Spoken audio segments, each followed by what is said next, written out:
স্থানীয়রা বলেন গোল্ড সুক। সুক আরবি শব্দ, মানে দোকান। এই মার্কেটে ঢুকতে গিয়েই চোখে পড়বে বড় একটা তোরান।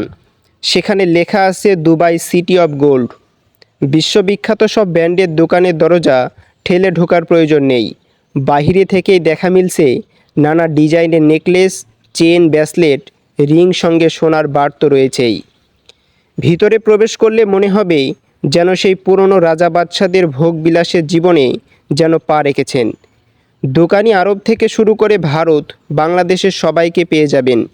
তবে বাংলাদেশ থেকে কেউ গেলে ভরি আনা এমন হিসাব নিয়ে কিছুটা তো ঝামেলা হতেই পারে। আজ দুবাই নাম বললেই যেমন খাঁটি স্বর্ণের সোনালি রঙটা ভেসে ওঠে, সেটা কিন্তু একদিনে হয়নি। একদিনে এতটা বিশ্বস্ত হয়ে ওঠা যায় না। একজন ক্রেতা দুবাইয়ে আজ চোখ বন্ধ করেই এখান থেকে স্বর্ণ কিনে জিতে যান। তার পথটা অনেক দীর্ঘ আর সততায় পূর্ণ। প্রিয় দর্শক, ইতিহাস ঘেঁটে যতটুকু বোঝা যায়, দুবাইয়ের স্বর্ণের বাজার শুরু হয়েছে সেই 1958 সালের দিকে। তখন সবে জেগে উঠতে শুরু করেছে এই জনপদ। এত সব অট্টালিকা তো আর উন্নয়ন ছিল না। মরুভূমির উত্তপ্ত বালিতে আরব বেদুইনরা ঘুরে বেরিয়ে ব্যবসা খুঁজতেন। এরই মধ্যে সিরিয়ার দামেস্ক থেকে একদল আরব ব্যবসা করতে আসেন দুবাইয়ে। তারা সঙ্গে নিয়ে আসেন মানসম্পন্ন কিছু মণিমুক্তা। ব্যাস, এখানে ক্রেতা মিলে গেল। বেশ জনপ্রিয় হলো এই ব্যবসা। তারপর থেকে স্বর্ণ এবং বানানো গহনা বিক্রি হতে থাকলো। ধীরে ধীরে একটু একটু করে বড় হতে থাকলো এই ব্যবসা।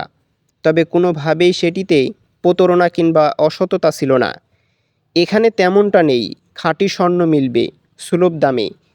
সময়ের পথ ধরে এভাবেই একসময় এই দেরা দুবাই হয়ে উঠল গোটা বিশ্বের স্বর্ণের রাজধানী। এখন তো মরুর এই দামে কোনো পর্যটক আসলে নিশ্চিত পা বাড়াবে গোল্ড শোকে। স্বর্ণ কেনার চেয়ে দেখতে কম সুখ নয়। দেরা দুবাই এই স্বর্ণের মার্কেটটিতে এখন প্রায় 400-র মতো দোকান রয়েছে। বিশ্ববিখ্যাত সব ব্র্যান্ড এখানেই হাজির।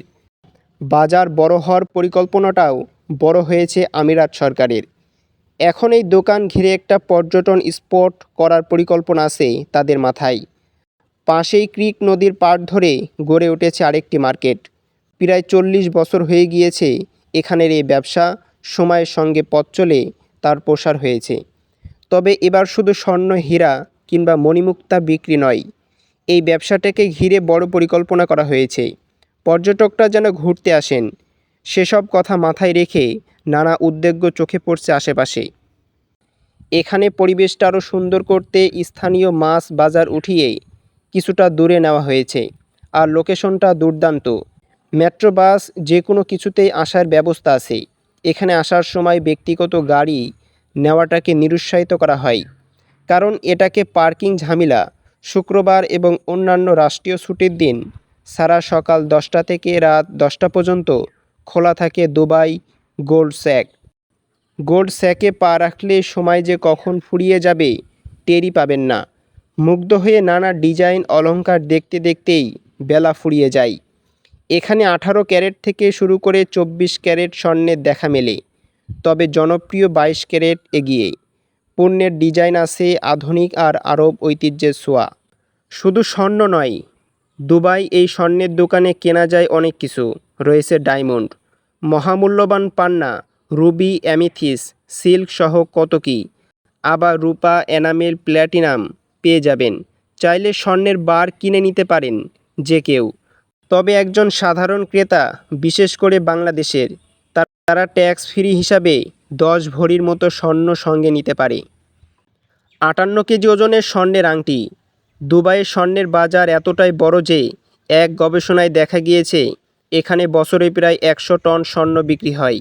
সবার তো জানা আছে 1000 কেজিতে কিন্তু 1 টন। এবার বুঝুন কতটা বড় এখানকার বাজার। সেই সত্যতা যাচাইয়ের চেয়ে নিজ চোখে বিস্ময়কর একটা সোনার রিং দেখতে চাইলে যেতে পারেন গোল্ড স্যাকে। গিনিস বুকে নাম ওঠা এক আংটির দেখা মিলবে এখানে। বিশ্বের সবচেয়ে ওজনদার আংটি রয়েছে গোল্ড স্যাকে। নাজমাত তাইবা বা স্টার অফ তাইবার বাড়ি নামের এই দোকানে ভিড় লেগেই থাকে। সবার চোখ 63 কেজি ওজনের দামি পাথর আর সোনায় মোড়ানো সেই আংটিটিতে।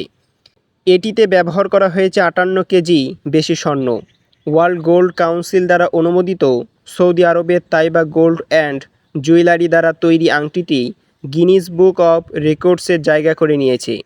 এখনকার বাজারে এটির মূল্য 2.2 মিলিয়ন দিরহামের বেশি।